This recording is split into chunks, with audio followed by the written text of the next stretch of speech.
Hello everyone. இந்த கேஸை நீங்கள் கேட்குறப்போ இப்படியெல்லாம் கூட நடக்குமான்னு சொல்லி கண்டிப்பாக உங்களை யோசிக்க வைக்கும்.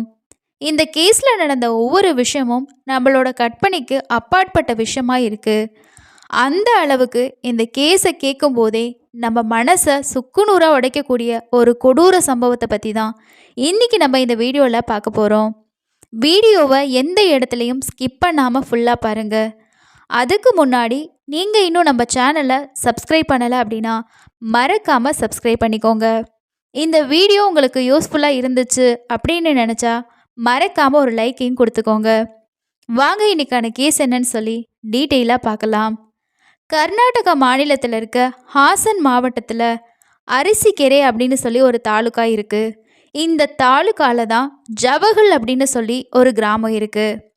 இந்த ஜவஹல் கிராமத்தை சுற்றி நிறைய விவசாய நிலங்கள் இருக்குது. அங்கே இருக்கக்கூடிய கிராம மக்கள் பெரும்பாலும் சொந்தமாக நிலம் வச்சுருக்காங்க. அவங்க சொந்த நிலத்தில் தினமும் விவசாய வேலை பார்க்குறது தான் அவங்களோட பிரதான தொழிலாக இருந்திருக்கு. ஆனால் நிலமில்லாத சில கிராம மக்கள் இருப்பாங்க. அவங்க சொந்தமாக நிலம் வச்சுருக்கவங்க கிட்ட கூலி வேலைக்கு போக ஆரம்பித்தாங்க. இப்படி தான் அந்த கிராமத்தை சுற்றி இருக்க எல்லாருமே வேலை பார்த்துட்டு வந்திருக்காங்க. அந்த மாதிரி டைமில் தான் சரியாக செப்டம்பர் 15, 2025 இந்த ஜவஹல் அப்படிங்கிற கிராமத்துக்கு பக்கத்து கிராமத்தில் ஒரு விவசாய நிலம் இருக்குது. அந்த விவசாய நிலத்துக்கு பக்கத்தில் ஒரு வாழைத்தோட்டம் ஒன்றும் இருக்குது. அந்த வாழைத்தோட்டத்துக்கு சொந்தமான விவசாயிகள் எப்பவும் போல வேலை பார்க்குறதுக்காக அவங்க தோட்டத்துக்கு வந்திருக்காங்க. அப்படி அந்த வாழைத்தோட்டத்துக்குள்ளே வந்து பார்க்கும்போது அவங்களுக்கு மிகப்பெரிய அதிர்ச்சி காத்துட்டு இருந்திருக்கு. ஏன்னா அவங்களோட வாழைத்தோட்டத்துக்குள்ள அவங்க பார்த்த காட்சி அவங்க கற்பனைக்கு அப்பாற்பட்டதாக இருந்திருக்கு. சரியா 45 வயசு மதிக்கத்தக்க ஒரு பெண் கொடூரமான முறையில் கற்பழிக்கப்பட்டு கொலை செய்யப்பட்டு கிடந்திருக்காங்க. இந்த காட்சியை தான் அன்னைக்கு அந்த வாழைத்தோட்டத்துக்கு வேலைக்கு வந்த ஒரு விவசாயி பார்த்துருக்காரு. பார்த்து அவர் பயந்து போயிட்டு உடனடியாக பக்கத்தில் இருக்க ஜவஹல் போலீஸ் ஸ்டேஷனுக்கு கால் பண்ணுறாரு. கால் பண்ணி இந்த மாதிரி வாழைத்தோட்டத்தில் ஒரு பெண்ணோட சடலம் இருக்குது, உடனடியாக கிளம்பி வாங்கன்னு சொல்லிட்டு ஒரு கம்ப்ளைண்ட்டை கொடுக்குறாரு. இந்த தகவல் கிடைச்சதுமே ஜவஹல் போலீஸ் உடனடியாக அந்த கிரைம் ஸ்பாட்டுக்கு வந்திருக்காங்க. ஸ்பாட்டுக்கு வந்த டீம் அங்கே ஏதாவது தடயம் கிடைக்குதான்னு சொல்லிட்டு தேடி பார்க்குறாங்க. ஆனால் அந்த பெண்ணுக்கு சொந்தமான எந்த ஒரு விஷயமுமே அந்த இடத்துல போலீஸ்க்கு கிடைக்கல. அந்த பொண்ணு யார் அப்படிங்கிற விஷயமும் அவங்களுக்கு தெரிய வரலை. அதனால இறந்து போன அந்த பெண்ணோட முகத்தை மட்டும் ஒரு ஃபோட்டோ எடுத்து வச்சுக்கிட்டு அவங்களோட உடலை அட்டாப்சி பண்ணுறதுக்காக கவர்மெண்ட் ஹாஸ்பிட்டலுக்கு அனுப்பி வைக்கிறாங்க. இதுக்கப்புறமா ஜவஹல் போலீஸ் அவங்களோட இன்வெஸ்டிகேஷனை ஸ்டார்ட் பண்ணுறாங்க. கிரைம் ஸ்பாட்டுக்கு வந்து அந்த பாடியை பார்க்கும்போதே போலீஸ்க்கு ஒரு முக்கியமான விஷயம் தெளிவாக தெரியுது. அதாவது அந்த பாடி அலங்கோலமாக இருந்திருக்கு. இதை வச்சு அவங்க என்ன நினைக்கிறாங்கன்னா, இந்த 45 வயசு மதிக்கத்தக்க பெண்ணை யாரோ இந்த வாழைத்தோட்டத்துக்குள்ளே வச்சு அவங்கள கொடூரமான முறையில் சீரழித்து தான் கொலை பண்ணியிருக்காங்க அப்படிங்கிற விஷயம் அவங்களுக்கு தெரிய வந்திருக்கு. முதல்ல இந்த பெண் யாருன்னு சொல்லி அவங்களுக்கு தெரிய வந்தாதான் இந்த கொடூரமான கொலையை பண்ணது யாருங்கிறது போலீஸ்க்கு தெரிய வரும். அதனால போலீஸ் முதல்ல என்ன பண்ணுறாங்கன்னா, இந்த பொண்ணு யார் அப்படின்னு சொல்லிட்டு விசாரணையை ஸ்டார்ட் பண்ணுறாங்க. அந்த பொண்ணோட பாடி கிடைச்ச அதே கிராமத்தில் இந்த பொண்ணோட ஃபோட்டோவை காமிச்சு எல்லார்கிட்டையுமே விசாரிக்கவும் பண்ணுறாங்க. அப்போ அங்கே இருக்க நிறைய பேத்துக்கு இந்த பெண் யார் அப்படிங்கிறது தெரிஞ்சிருக்கு. இவங்க இந்த கிராமத்தை சேர்ந்தவங்களே இல்லை, பக்கத்து கிராமத்தை சேர்ந்தவங்க அப்படிங்கிறது அந்த விசாரணையில் போலீஸ்க்கு தெரிய வருது. இந்த பொண்ணு காலையிலேருந்து சாயங்காலம் வரைக்கும் இந்த விவசாய நிலத்தில் வேலை பார்த்துட்டு அதுக்கப்புறமா அவங்க கிராமத்துக்கு கிளம்பி போயிடுவாங்க. தினமுமே அந்த லேடி வந்து இங்கே வேலை செஞ்சுட்டு போகிறதுனால நாங்கள் பார்த்துருக்கோம் அப்படின்னு சொல்லி நிறைய பேர் சொல்லியிருக்காங்க. அது மட்டும் இல்லாமல் அந்த லேடியோட பேர் பாமா அப்படிங்கிறதும் தெரிய வந்திருக்கு. இதனால போலீஸ் என்ன முடிவு பண்ணுறாங்கன்னா, பாமா இருக்கக்கூடிய அந்த பக்கத்து கிராமத்துக்கு போனோம் அப்படின்னா உண்மையிலேயே அவங்களுக்கு என்ன நடந்துச்சு அப்படிங்கிறதும் அவங்கள பற்றின தகவல் தெரிய வரும்னு நினைக்கிறாங்க. அதனால பாமாவோட கிராமத்துக்கு போயிட்டு விசாரணையை ஸ்டார்ட் பண்ணுறாங்க. அங்கே இருக்க ஒரு நபர் சொன்ன விஷயம் போலீஸ்க்கு இன்னுமுமே அதிர்ச்சியாக இருந்திருக்கு. போலீஸ்க்கு பாமாவோட உடல் செப்டம்பர் 15 அன்னைக்கு கிடச்சிது. அதே டேட்டில் பாமா பக்கத்து வீட்டில் இருக்க ஒரு 17 வயசு பையன் கூட சண்டை போட்டிருக்காங்க அப்படிங்கிற விஷயம் போலீஸோட விசாரணையில் அவங்களுக்கு தெரிய வந்திருக்கு. அங்கே இருக்கிற ஒரு கிராமவாசி என்ன சொல்லியிருக்காருன்னா, இந்த பொண்ணும் அந்த 17 வயசு இருக்க ஒரு பையனும் சண்டை போட்டுட்டு இருந்தாங்க. சரியா செப்டம்பர் 15 இவங்க 2 பேரும் சண்டை போட்டுட்டு இருந்ததை நான் பார்த்தேன்னு சொல்லிட்டு போலீஸ்கிட்ட சொல்லியிருக்காரு. இதனால போலீஸ்க்கு அந்த 17 வயசு பையனை பிடிச்சி விசாரணை பண்ணுறாங்க. ஸ்கூல் படிச்சுட்டு இருக்க பையன் இந்த மாதிரி ஒரு கொடூரமான க்ரைமை பண்ணுவான்னு போலீஸ்க்கு ஒரு சந்தேகம் தான் இருந்துச்சு. ஆனாலும் பாமாவோட பக்கத்து வீட்டில் தான் இந்த பையன் இருந்திருக்கான். அதனால இந்த க்ரைம் இவன் பண்ணியிருப்பானோ அப்படிங்கிற மாதிரி போலீஸ் சந்தேகப்பட ஆரம்பிக்கிறாங்க. சரி, எதுக்கும் விசாரணை பண்ணி பார்க்கலான்னு சொல்லிட்டு அந்த பையன்கிட்ட போய் போலீஸ் விசாரணை பண்ணுறாங்க. போலீஸை பார்த்த உடனே அந்த 17 வயசு பையன் பயப்பட ஆரம்பிச்சிருக்கான். அவனோட உடம்பெல்லாம் வேர்க்க ஆரம்பிக்குது. கையெல்லாம் நடுங்கிட்டு அப்படியே ஒரு மாதிரி பயத்தில் நின்றுட்டு இருந்திருக்கான். இதை பார்த்த உடனே போலீஸ்க்கு தெரிய வந்திருக்கு, இவன் கண்டிப்பாக ஏதோ ஒரு தப்பு பண்ணியிருக்கான் அப்படின்னு அவனோட ஆட்டிடியூட்டை வச்சு அவங்க கண்டுபிடிக்கிறாங்க. அது மட்டும் இல்லாமல் போலீஸ் கேட்குற கேள்விக்கு எல்லாமே அவன் உளரவும் ஆரம்பிச்சிருக்கான். இதனால் அந்த பையனை அப்படியே போலீஸ் ஸ்டேஷனுக்கு கூட்டிகிட்டு போயிட்டு அவங்களோட ஸ்டைலில் விசாரணையை ஸ்டார்ட் பண்ணுறாங்க. போலீஸ் நடத்தின கிடுக்குப்பிடி விசாரணையில் அவன் நடந்த மொத்த விஷயத்தையும் சொல்ல ஆரம்பிக்கிறான். அந்த 17 வயசு பையன் சொன்னதை கேட்டு ஒட்டுமொத்த போலீஸ் ஆஃபீஸருமே அப்படியே உறைஞ்சு போய் நிற்கிறாங்க. இந்த மாதிரி ஒரு கொடூர க்ரைமை 17 வயசு இந்த பையன் பண்ணியிருக்கிறது போலீஸ்க்கே ஷாக்காக தான் இருந்திருக்கு. 17 வயசுலேயே சைக்கோவாக மாறி 45 வயசு மதிக்கத்தக்க அந்த பெண்ணை இவன் என்ன பண்ணா அப்படிங்கிறத ஒன்றொன்னா சொல்ல ஆரம்பிக்கிறான். அப்படி அந்த 17 வயசு பையன் போலீஸ்கிட்ட என்ன சொல்லியிருக்கான் வாங்க டீட்டெயிலாக பார்ப்போம். முதல்ல இந்த பாமா அப்படிங்கிற பேர் அந்த பெண்ணோட உண்மையான பேர் கிடையாது. ஏன்னா அந்த பெண்ணோட பேரை எந்த ஒரு நியூஸ்லேயுமே அவங்க வெளியிடலை. கூடவே கில்லராக இருக்கக்கூடிய அந்த பையனோட பேரையும் எந்த ஒரு இடத்துலையும் மென்ஷன் பண்ணலை.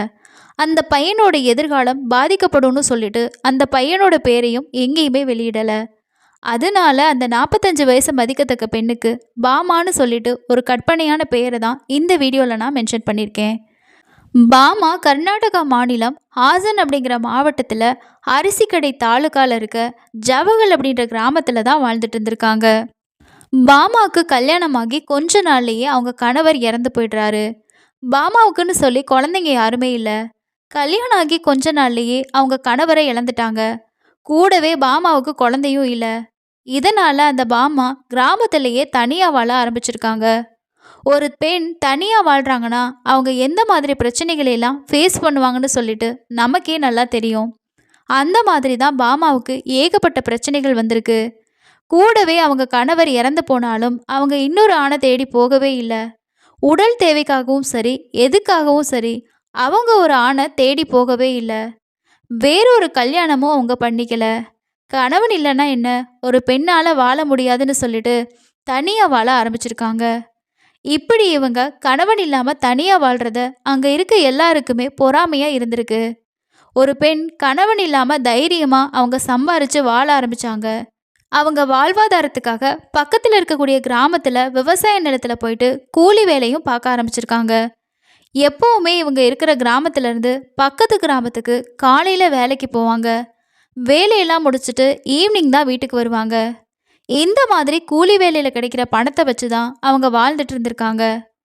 இப்போ இந்த சம்பவம் நடக்கிறதுக்கு 17 வருஷத்துக்கு முன்னாடி பாமா வாழ்ந்துட்டு இருக்க அதே வீட்டு பக்கத்தில் ஒரு தம்பதி வாழ்ந்துட்டு இருந்திருக்காங்க. அவங்களுக்கு கல்யாணமாகி ரொம்ப நாள் ஆச்சு. அவங்களுக்கு குழந்தை பாக்கியமே இல்லை. அவங்களும் ரொம்ப நாளாக வெயிட் பண்ணி பார்க்குறாங்க. இருந்தாலும் அவங்களுக்கு ஒரு குழந்தை அப்படிங்கிறது பிறக்கவே இல்லை. இதனால் குழந்தை பிறக்கலைன்னா என்ன, நம்ம ஒரு குழந்தைய தத்தெடுத்து வளர்க்கலான்னு சொல்லிட்டு முடிவு பண்ணுறாங்க. அதுக்கப்புறமா தான் அந்த தம்பதி ஒரு ஆண் குழந்தைய தத்தெடுத்து வளர்க்கவும் ஆரம்பிச்சிருக்காங்க. பக்கத்தில் இருந்த அந்த ஃபேமிலி கொஞ்சம் பணக்காரவங்களாக இருந்திருக்காங்க. அதனால கணவன் மனைவி அதிகமாக அந்த வீட்டில் இருக்க மாட்டாங்க. இதனால் இந்த குழந்தைய வளர்க்குறது அப்படிங்கிறது அவங்களுக்கு ரொம்பவே கஷ்டமாக இருந்திருக்கு. அதனால தான் வீட்டுக்கு ஒரு ஆளை வேலைக்கு வைக்கலான்னு சொல்லிட்டு முடிவும் பண்ணுறாங்க. அப்போ தான் பக்கத்து வீட்டில் இருக்க பாமா கிராமத்தில் போய் வேலை செஞ்சுட்டு இருக்காங்கன்னு சொல்லிட்டு அவங்களுக்கு தெரிய வருது. நீ எதுக்கு அவ்வளோ தூரம் போய் கஷ்டப்படுற, எங்கள் வீட்டில் இருக்க இந்த குழந்தைய பார்த்துக்கோ, உனக்கு வேண்டிய நல்ல சம்பளத்தை நாங்கள் கொடுக்குறோன்னு சொல்லிட்டு இந்த தம்பதி சொல்கிறாங்க. இதை கேட்ட பாமாவுக்கும் அது சரின்னு சொல்லி தோணுது. ஆரம்பத்துலேருந்தே பாமாவுக்கு குழந்தை அப்படின்னா ரொம்பவே பிடிக்கும். ஏன்னா கல்யாணம் ஆகி கொஞ்ச நாள்லேயே இவங்களோட கணவரை இழந்துட்டாங்க. வேறொரு கல்யாணமும் அவங்க பண்ணிக்கல. அதனால இந்த குழந்தைய நம்ம குழந்தை மாதிரி வளர்க்கலான்னு சொல்லிட்டு முடிவு பண்ணுறாங்க. அதனால பக்கத்தில் இருக்க அந்த தம்பதியோட வீட்டுக்கு வேலைக்கு வரதா ஒத்துக்கிறாங்க. இப்போ அவங்க தத்தெடுத்த அந்த ஆண் குழந்தைய இவங்க தான் சின்ன வயசுலேருந்து வளர்க்கவும் ஆரம்பிச்சிருக்காங்க. அதாவது தத்து எடுத்தது மட்டும்தான் அந்த தம்பதி. சின்ன வயசுலேருந்து அந்த பையனை அவங்க அம்மா மாதிரி இவங்க தான் வளர்க்க ஆரம்பிச்சிருக்காங்க. அந்த குழந்தை கொஞ்சம் கொஞ்சமாக வளர ஆரம்பிக்குது. அதுக்கப்புறமா அந்த ஆண் குழந்தைக்கு 6 வயசு ஆகுது. அப்போ அந்த தம்பதி என்ன சொல்கிறாங்கன்னா, போதும், இதுக்கு மேலே குழந்தைய நாங்களே பார்த்துக்கிறோம். குழந்தையா இருக்கும்போது தான் பார்த்துக்கிறதுக்கு ஆள் தேவைப்பட்டுச்சு. இப்போ நீங்கள் தேவையில்லை. இதுக்கு மேலே எங்கள் குழந்தைய நாங்களே பார்த்துக்கிறோன்னு சொல்லிட்டு அந்த தம்பதி சொல்கிறாங்க. பாமாவும் சரின்னு சொல்லிட்டு பழைய கூலி வேலைக்கு போக ஆரம்பிச்சிருக்காங்க. ஆனால் என்னதான் பாமா அந்த வீட்டிலேருந்து வேலை செய்கிறத விட்டாலும் அந்த சின்ன பையன் மேலே அவங்களுக்கு பாசம் இருந்துக்கிட்டே இருந்திருக்கு. சின்ன வயசுலேருந்து அவங்க தான் அம்மா மாதிரி அந்த பையனை வளர்த்துருக்காங்க. அதனால எப்போவுமே அந்த பக்கத்து வீட்டில் இருக்க அந்த தம்பதியோட பையன் மேலே இவங்களுக்கு ஒரு பாசம் இருந்துக்கிட்டே இருந்திருக்கு.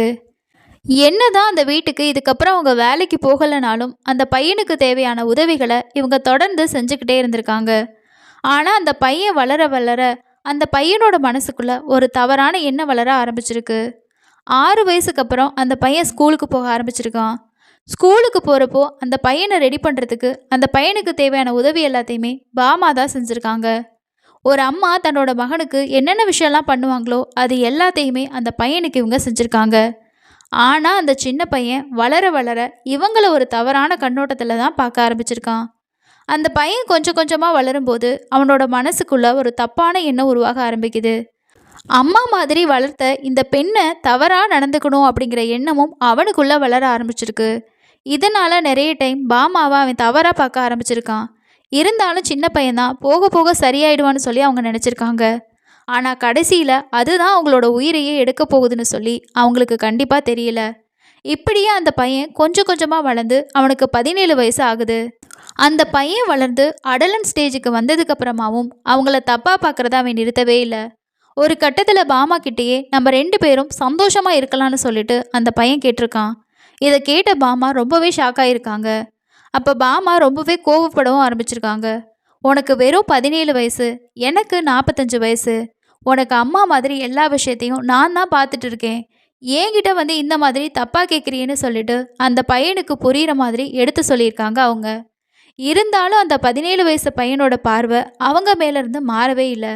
தொடர்ந்து அவங்கள தவறான கண்ணோட்டத்தில் பார்த்துக்கிட்டே இருந்திருக்கான். அந்த மாதிரி டைமில் தான் செப்டம்பர் 15, 2025 அன்னைக்கு பாமா எப்பவும் போல் பக்கத்தில் இருக்கக்கூடிய கிராமத்துக்கு கூலி வேலைக்காக கிளம்பிட்டு இருந்திருக்காங்க. அப்போது இவன் ஸ்கூலுக்கு போகாமல் பாமா கிட்ட இன்னைக்கு நம்ம 2 பேரும் சந்தோஷமாக இருக்கலாம்னு சொல்லி கேட்டிருக்கான். நம்ம 2 பேரும் தப்பாக நடந்துக்கலான்னு சொல்லியிருக்கான். இதை கேட்ட பாமாவுக்கு பயங்கரமான ஷாக்காக இருக்குது. ஏற்கனவே அந்த பையனுக்கு புரிகிற மாதிரி பல தடவை அவங்க எடுத்து சொல்லியிருக்காங்க. இருந்தாலும் அவன் கேட்காம இந்த விஷயத்தை தொடர்ந்து கேட்டுக்கிட்டே இருந்திருக்கான். அதனால அன்னைக்கு பாமாவுக்கு கோவம் வந்திருக்கு. பயங்கரமாக அந்த பையன் கூட சண்டை போட்டுட்டு அங்கேருந்து கிளம்பி போயிருக்காங்க. இப்படி அவங்க சண்டை போட்டதை தான் பக்கத்து வீட்டில் இருந்தவர் பார்த்துருக்காரு. இதுக்கப்புறமா போலீஸ் விசாரணையில் அந்த நபர் போலீஸ்கிட்ட சொல்லியிருக்காரு. சண்டை போட்டுட்டு பக்கத்தில் இருக்க அந்த கிராமத்துக்கு அவங்க கூலி வேலை பார்க்குறதுக்காக கிளம்பி போயிருக்காங்க. ஆனால் இந்த பையனோட மனசுக்குள்ளே அவங்கள எப்படியாவது அடைஞ்சே ஆகணும் அப்படிங்கிற கொடூரமான எண்ணம் வர ஆரம்பிச்சிருக்கு. இதனால் பாமா போகிற வழியில் அவங்களுக்கு தெரியாமலேயே அவங்கள ஃபாலோ பண்ண ஆரம்பிச்சிருக்கான். பாமா கரெக்டாக பக்கத்தில் இருக்க அந்த கிராமத்தில் இருக்க வாழைத்தோட்டத்துக்கு வேலைக்கு போயிருக்காங்க. அவங்க அங்கே சகஜமாக வேலை பார்த்துட்டு இருக்கும்போது பின்னாடி திடீர்னு இந்த பையன் வந்து நின்றுட்டு இருந்திருக்கான். இவனை பார்த்த பாமா ஷாக் ஆயிராங்க. இங்கே எதுக்கு ஸ்கூலுக்கு போகாமல் வந்த அப்படின்னு சொல்லி கேட்டிருக்காங்க. அப்பா அவன் கொஞ்சம் கூட யோசிக்காம அவங்க கிட்ட தவறாக நடக்க முயற்சி பண்ணியிருக்கான். இதனால பாமா அதிர்ச்சி ஆகுறாங்க. அவனை தள்ளி விட்டுட்டு அங்கேருந்து ஓடுறாங்க. ஆனால் இவன் ஒரு சைக்கோ மாதிரி அவங்கள துரத்தி பிடிச்சு அதே இடத்துல அவங்க கிட்ட தப்பாக நடக்க ஆரம்பிச்சிருக்கான். சின்ன வயசுலேருந்து ஒரு தாய் மாதிரி வளர்த்துட்டு இருந்த பெண்ணுக்கிட்டேயே தவறாக நடக்கவும் ஆரம்பிச்சிருக்கான். பாமா அவனோட பிடியிலேருந்து விலகிறதுக்காக எவ்வளவோ முயற்சி பண்ணியிருக்காங்க. ஆனால் அவங்களால முடியல. அதனால கத்துனா மட்டும்தான் நம்மளை யாராவது வந்து காப்பாற்றுவாங்க அப்படின்னு சொல்லி அவங்க கத்தி கூச்சல் போட ஆரம்பிக்கிறாங்க. இதனால் ஆத்திரமடைஞ்ச அந்த பையன் என்ன பண்ணுறானா அவங்க சத்தம் போடாமல் இருக்கணும் அப்படிங்கிறதுக்காக பக்கத்தில் இருந்த ஒரு கல்லை எடுத்து அவங்க தலையில் பயங்கரமாக அடிச்சிருக்கான். கூடவே கையில் என்னெல்லாம் கிடைக்குதோ அதை எல்லாத்தையுமே எடுத்து பாமாவை கொடூரமான முறையில் தாக்கவும் செஞ்சுருக்கான். அப்போ அவங்க சத்தம் கொஞ்சம் கொஞ்சமாக அடங்க ஆரம்பிக்குது. அதே டைமில் அவங்கள கழுத்தை நெரிச்சு அதே இடத்துல துடி துடிக்க கொலையும் பண்ணியிருக்கான். கொலை பண்ணிவிட்டு அந்த இடத்துல அவங்க உடலை அப்படியே போட்டுட்டு அங்கேருந்து எஸ்கேப் ஆகி அவங்க வீட்டுக்கு போய் சேர்ந்துருக்கான். இதுதான் அன்னைக்கு நடந்துச்சுன்னு சொல்லிட்டு போலீஸோட விசாரணையில் அவன் ஸ்டேட்மெண்ட்டாக கொடுத்துருக்கான். இதை கேட்ட அவங்க ரொம்பவே ஷாக் ஆகுறாங்க. உடனே அந்த பையனை அரெஸ்ட் பண்ணி சிறுவர் சீர்திருத்த பள்ளியில் அடைக்கிறாங்க. ஆபத்து அப்படிங்கிறது யார் மூலமாக வேணாலும் வரலாம் அப்படிங்கிறது இந்த கேஸ் நமக்கு ஒரு சிறந்த உதாரணமாக இருக்குது. நம்ம தினமும் பார்த்து பழகக்கூடிய ஒரு முகத்தினாலேயே நமக்கு பெரிய ஒரு ஆபத்து வரும் அப்படிங்கிறத இந்த கேஸ் நமக்கு உணர்த்தியிருக்கு. 45 வயசு இருக்கக்கூடிய ஒரு பெண்ணை 17 வயசு பையன், அதுவும் தன்னோட மகனாக நினச்சி வளர்த்த ஒரு பையனே தன்னை கொடூரமான முறையில் பாலியல் ரீதியாக துன்புறுத்தி கொலை பண்ணா அப்படிங்கிற செய்தி ரொம்பவே அதிர்ச்சியாக இருக்குது. இந்த விஷயம் உங்களுக்கும் அதிர்ச்சியாக இருக்கும்னு நினைக்கிறேன். இந்த கேஸை பற்றின உங்களோட கருத்துக்களை கீழே இருக்கக்கூடிய கமெண்ட் செக்ஷனில் ஷேர் பண்ணுங்கள். இதே மாதிரி இன்னொரு க்ரைம் ஸ்டோரியில் உங்களை வந்து சந்திக்கிறேன். நன்றி.